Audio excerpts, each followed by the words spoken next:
जय हिंद दोस्तों, स्वागत है आपका आज की क्लास में। ये रहने वाली है हमारी डेली 10 PYQ चैलेंज की क्लास नंबर 8। और 2 दिन मैं वीडियो नहीं डाल पाई, थोड़ा घर पे प्रॉब्लम थी, थोड़ा तबीयत वगैरह खराब थी, तो इसलिए आज इसको कंसिडर कीजिएगा। ये है रहेगी हमारी जीके की क्लास नंबर 8। ठीक है, आइए बहुत कुछ आप इसमें सीखने वाले हैं। स्टार्ट करते हैं पहले क्वेश्चन से। Who was the first governor general of India? Bharat का पहला गवर्नर जनरल कौन था? ओह, इसमें आंसर नहीं है। पहला गवर्नर जनरल वैसे तो भारत का था विलियम बेंटिक, परंतु इसमें ऑप्शन विलियम बेंटिक का नहीं दिया गया है, तो हम वॉरेन हेस्टिंग्स को आंसर मानेंगे। क्योंकि ये कौन था? पहला गवर्नर जनरल था ये बंगाल का। तो बंगाल भी इंडिया में ही आता है, तो अगर विलियम बेंटिक नहीं दिया तो वॉरेन हेस्टिंग को आंसर मानेंगे। क्लाइव पहला गवर्नर था बंगाल का, पहला गवर्नर ना कि general. Dalhousie doctrine of lapse, याद करो इससे, डॉक्ट्रिन ऑफ लैप्स राज्य हड़प नीति। और कॉर्नवालिस काफी सिविल सर्विसेज और रिफॉर्म्स वगैरह लेके आएगा। ठीक है, आइए इसके बारे में एक दो चीज आप और याद कर लो। First governor general of independent India, स्वतंत्र भारत के पहले गवर्नर जनरल कौन थे? सी राजगोपालाचारी। ठीक है, और पहला गवर्नर जनरल ऑफिशियली, ऑफिशियली कौन था इंडिया का पहला गवर्नर जनरल?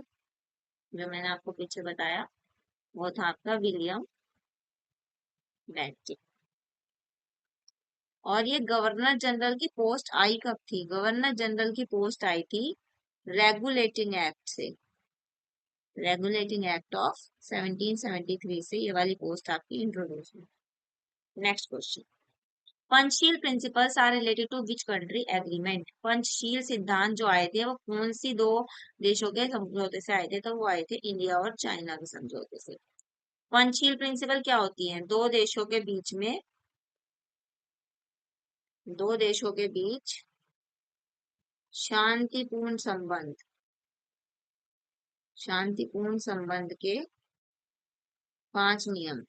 तो ये आए थे इंडिया और चाइना के बीच में। इंडिया से कौन गए थे वहां पे? जवाहरलाल नेहरू गए एग्रीमेंट पे। Next question. आर्टिकल 21 किससे संबंधित है? आर्टिकल 21 है right to life and personal liberty. Right to life and personal liberty से आर्टिकल 21 आपका संबंधित है।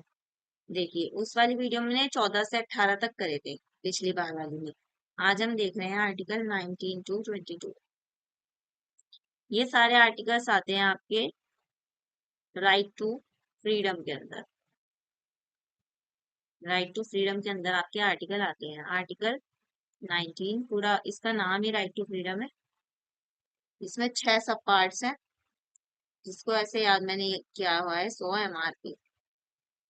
स्पीच, असेंबल, और जिससे मेरे याद नहीं आ रहा कुछ। अब मतलब हम देखते हैं ना, क्या कहते हैं, जो हम ऑप्शंस देखते हैं तो हमें एकदम से याद आ जाता है ट्रिक के माध्यम से। बाकी मैं आर्टिकल्स एक वीडियो में डिटेल में करा दूंगी। आर्टिकल 20 आपका है क्रिमिनल केसेस में, क्रिमिनल केसेस वाला जो है, no double jeopardy, no self incrimination, ये वाला।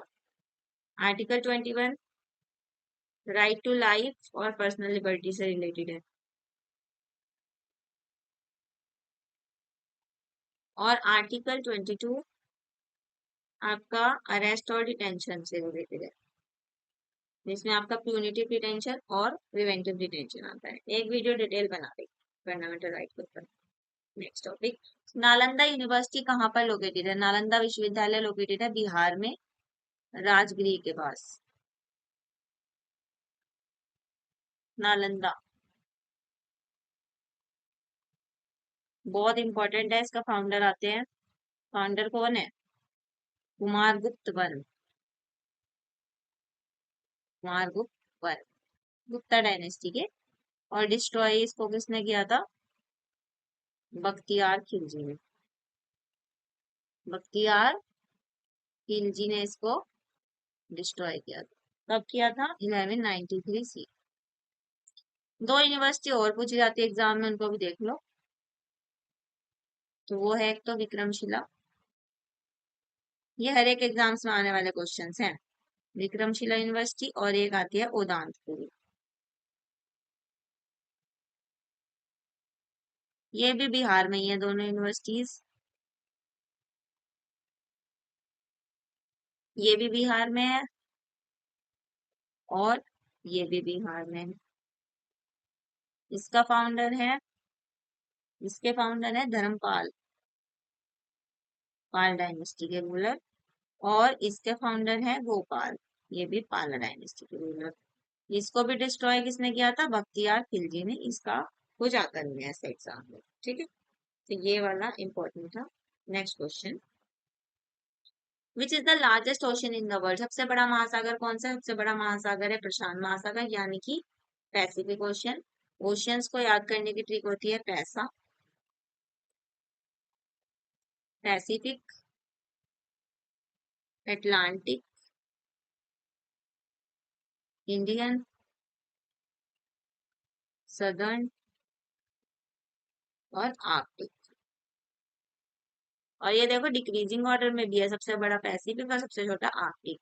अटलांटिक ओशन आपका एस शेप का है, एस शेप ओशन है ये, ठीक है। इंडियन ओशन एक ऐसा ओशन है जो मतलब किसी देश के नाम पे है। तो ये आपकी ओशंस की ट्रिक थी। Next question, green revolution is related to? जो ये हरित क्रांति है ये किससे संबंधित है? हरित क्रांति संबंधित है आपकी एग्रीकल्चर यानी कि कृषि से। हरित क्रांति ग्रीन रिवॉल्यूशन के फादर किसे कहा जाता है? एम एस स्वामीनाथन को। और इसमें दो मेन क्रॉप्स की वो थी, व्हीट और बार्ली। ऐसे ही एक आता है व्हाइट रिवॉल्यूशन, वो है दूध से संबंधित, मिल्क और मिल्क प्रोडक्ट से। उसके फादर हैं वर्गीस कुरी, doctor Varghese Kurien. Next, where is the headquarter of ISRO? ISRO का मुख्यालय कहाँ है? इसरो का मुख्यालय है बेंगलोर कर्नाटका में। बेंगलोर कर्नाटका में। इसरो की फुल फॉर्म क्या है? Indian Space Research Organisation. Indian Space, ये सारे क्वेश्चन देखो किसी ना किसी एग्जाम में आए हुए हैं। Research Organisation. Next, Bhagavad Gita is a part of which epic? और देखो इन क्वेश्चन के साथ एक्स्ट्रा जो आपको बताया जा रहा है वो इन्फॉर्मेशन बहुत इंपॉर्टेंट है। गीता किस महाकाव्य का भाग है? वो है महाभारत का भाग। गीता किस किस के बीच में डायलॉग है? अर्जुन एंड श्री कृष्ण के बीच। महाभारत। अच्छा, इसमें देखो वेदास के बारे में ना कुछ थोड़ा, चलो वेट पढ़ लेते हैं फिर।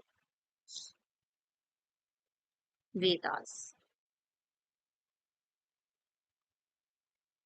कलर चेंज कर देते हैं इसके लिए हम। देखिए, चार वेद होते हैं आपके, ऋग्वेद, सामवेद, यजुर्वेद और एक और है आपके अथर्ववेद। ये आपके चार वेद हैं।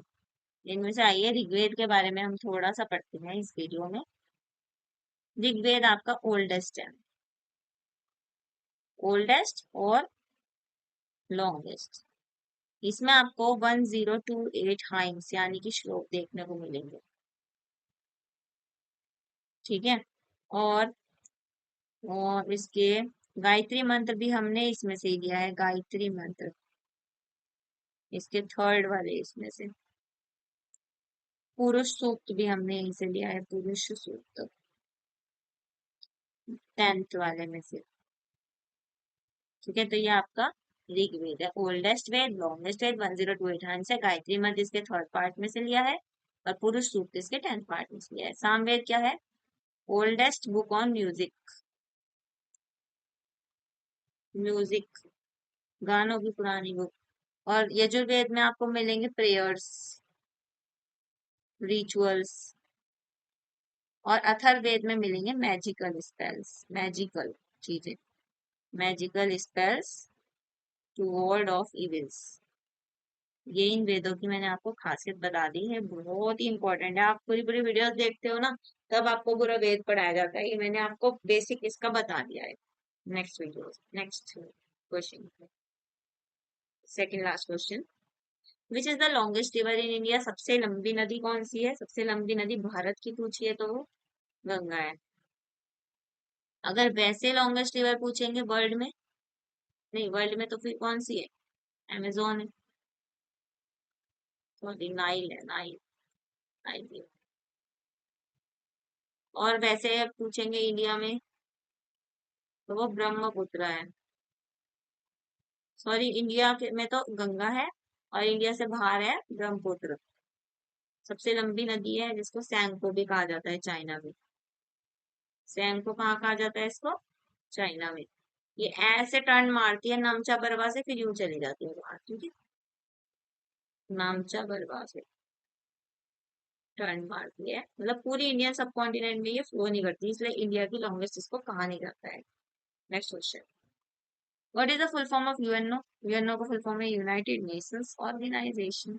ये था आपका आज का लास्ट क्वेश्चन। वीडियोस अच्छी लग रही हो तो सब्सक्राइब कर लीजिए चैनल को, लाइक कर दीजिए, ज्यादा से ज्यादा दोस्तों के साथ शेयर कर दीजिए और कमेंट करना मत भूलिए अपना स्कोर। और इसमें देखो आपको बहुत सारी एक्स्ट्रा इन्फॉर्मेशन दे दी गई है, तो ये आपके लिए काफी हेल्पफुल रहने वाली है। आप चाहेंगे तो मैं आपको पीडीएफ शेयर कर सकती हूँ। तो मैंने कहा था कि मैं एक वो लेके आऊंगी, फॉर्मूला रिवीजन। वो जरा आ नहीं पाया, अभी टाइम नहीं लग पा रहा है, बट मैं सोच रही हूँ अभी 2-3 दिन में उसको ले आएंगे। तो आप इसलिए ज्यादा से ज्यादा इस चैनल को सब्सक्राइब कर दीजिए और शेयर कर दीजिए सब दोस्तों के साथ। Bye bye, next video.